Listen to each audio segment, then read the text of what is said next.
What's up, Internet? Kern 1776 here with another video for you. And today it's going to be kind of a video to maybe get your mind thinking about a few things. It's good practice to get your mind thinking about things, you know what I'm saying? So we're going to do that today. Come on.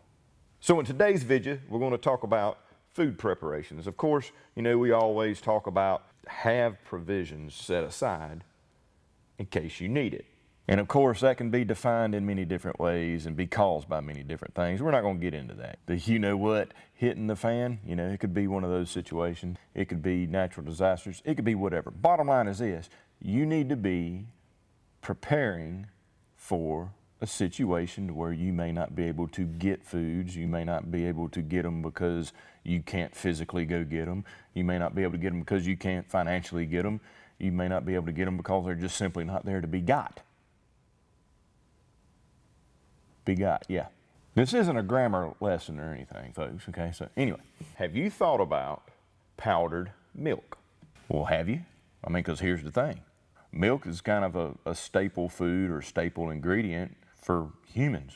Am I right? Come on, let's think about this here, okay? Let's say that, the power goes out. It's going to be out for a long time. Why is it out? I'll let you decide that. What goes out when the power goes out? Refrigeration. You buy milk at the store, you need to put it in the refrigerator. It needs to stay cool. Maybe you're lucky and it's cold outside and you can just leave the stuff sitting outside, you know what I mean? That'd be an option. You got to be cool and calm and collected with your milk. So there's options out there, and there's things that you need to think about if that were to be the situation at hand, okay? Especially if you have, young children, right? Milk is a good thing to have in your diet. You can overdo it. You can't live on just milk alone. Only little babies can do that. You can't just drink milk and survive. You can't do that. You can do that for a short period of time. You can overdose on too much milk, be quite honest. And milk doesn't have some nutrients and things that we need to be able to function as human beings either. So it's not an end-all be-all, just drink milk, and you'll survive. That's not the case. What do? You incorporate some powdered milk into your preps.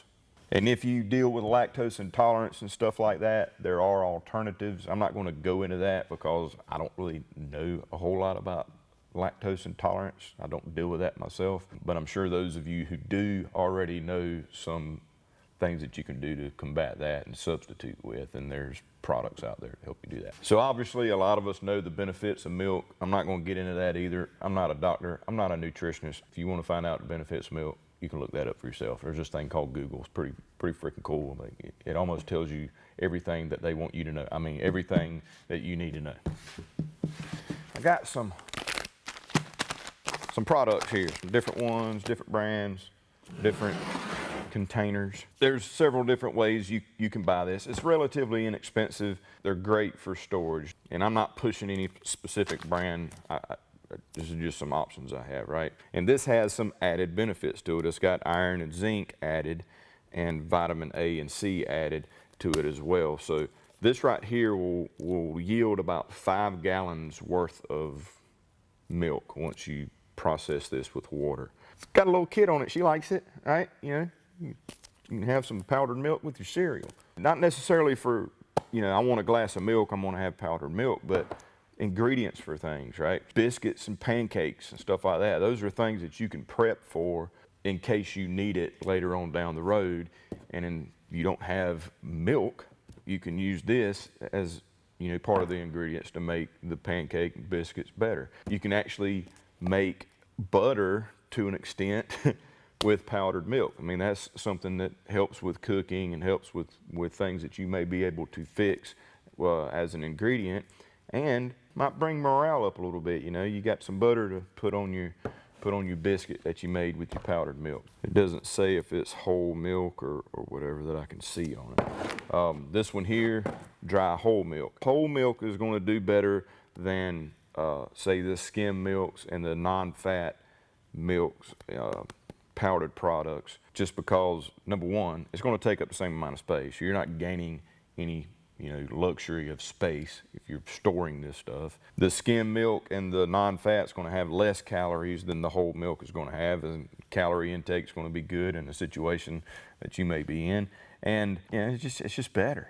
It's just better. It just works better. It's gonna, if you make yogurt and say you want to make up some yogurt and use dry milk because you don't have regular milk, this is going to be thicker yogurt than a skim milk or a non-fat. If you get the whole milk, I recommend you get the whole milk because it's whole.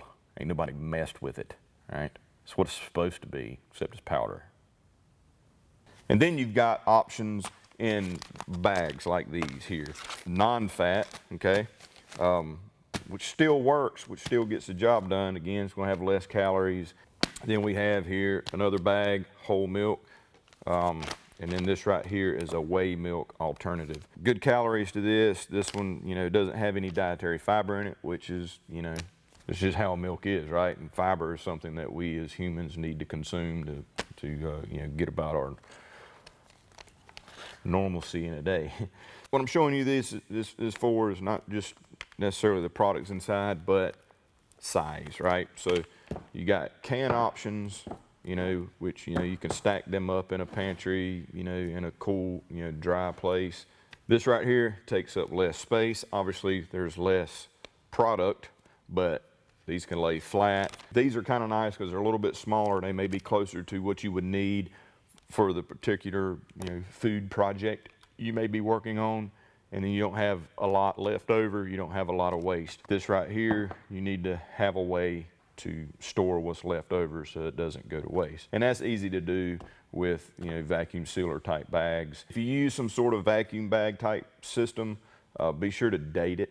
Keep your stock as fresh as possible. So powdered milk is also available in boxes, and they're typically like a cardboard box or paper type box. Those don't have a really good shelf life. So if you get it in boxes, if you find that at a deal, get it in boxes, that's perfectly fine. Just go ahead and transfer those into sealable bags that you can put an oxygen moisture absorber in and all that. And if it gets some moisture in it, it's not the end of the world. It'll clump up a little bit, but it's still going to dissolve and work when you use it. It's just best to keep it as dry as possible. And also, if you have a vacuum sealer or a way to use vacuum seal bags, you can go ahead and pre-mix some ingredients together to make certain mixes for certain uses. You know what I mean? So you can make some bags that have biscuit and pancake mix already put together. So all the ingredients for your biscuits, all your ingredients for your pancake mix with your powdered milk, seal them up, label them, you get to go.